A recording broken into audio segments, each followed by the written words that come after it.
খুলনা নগরীতে অত্যন্ত ধীর গতিতে চলছে হাইটেক পার্কের নির্মাণ কাজ। দ্বিতীয় দফা মেয়াদ শেষ হলেও কাজের অগ্রগতি মাত্র 33%। এখনো হয়নি বাউন্ডারি বা ড্রেনেজ ব্যবস্থার কাজ। 5 আগস্টের পর ভারতীয় ঠিকাদারি প্রতিষ্ঠানের কর্মকর্তারা চলে যাওয়ায় এই ধীর গতি, বলছেন সংশ্লিষ্ট প্রকৌশলীরা।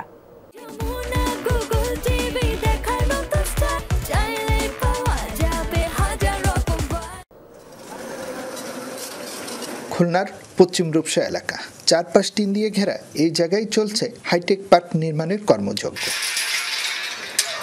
2017 সালের এপ্রিলে প্রকল্পটি একনেকে অনুমোদন হয়। বাস্তবায়নকাল ধরা হয় 2024 সালের 30 জুন পর্যন্ত। কিন্তু বিভিন্ন জটিলতায় প্রকল্পের কাজ শুরু হয় বেশ দেরিতে। পরে 2022 সালে 14 জুন নির্মাণ কাজের ভিত্তিপ্রস্তর স্থাপন করা হয়। প্রকল্পের সর্বশেষ মেয়াদ ছিল 2025 সালের জুন পর্যন্ত। তবে দ্বিতীয় দফা মেয়াদ বাড়িয়েও কাজ শেষ হয়েছে মাত্র 33%।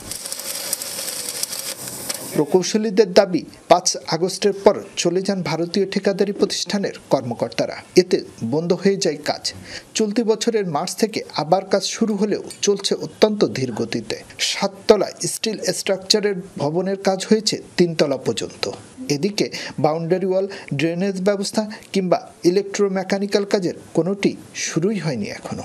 যেহেতু কাজটা বন্ধ হয়ে গেছিল, ওই সময়টা যদি বন্ধ না হতো তাহলে 25-এর মধ্যে কাজটা শেষ হয়ে যেত। এখনও কাজ চলমান। হ্যাঁ, এখন 3টা সেকশনে কাজ চলতেছে। সিভিলের কাজ চলতেছে, ইরেকশনের কাজ চলতেছে এবং কালারের কাজ চলতেছে। এবং আমরা আশাবাদী নির্দিষ্ট সময়ের মধ্যে আমরা কাজটা শেষও করতে পারবো। যথাযথ গুরুত্ব দিয়েই হাইটেক পার্কের নির্মাণ কাজ চলছে বলে জানান জেলা প্রশাসক। যে মানের প্রযুক্তিগত দক্ষতা দরকার, প্রযুক্তিগত উচ্চতা দরকার, সে মানের উচ্চতায় নিয়ে কার্যক্রমটি সমাপ্ত করতে একটু সময় লাগছে এবং যে গুরুত্ব খুলনায় সেটি বহন করে, প্রশাসন বা সরকার সে গুরুত্ব দিয়েই কাজটি করতে চাচ্ছে। দ্রুতই পার্ক নির্মাণ কাজ শেষ করার দাবি খুলনার নাগরিক নেতাদের। নাগরিকদের দাবি যে যত দ্রুত এই কাজটা সম্পন্ন করে খুলনার যে তরুণ সমাজ যারা জ্ঞান বিজ্ঞানে আছে, যে হাইটেক পার্কে তাদের কর্মসংস্থান তৈরি হবে, সেই ব্যবস্থাটা করার জন্য আমরা দাবি জানাচ্ছি। সংশ্লিষ্টরা বলছেন 170 কোটি টাকার এই প্রকল্পের মাধ্যমে কর্মসংস্থানের ব্যবস্থা হবে প্রায় 3000 মানুষের। শেখ আল এহসান, যমুনা নিউজ, খুলনা।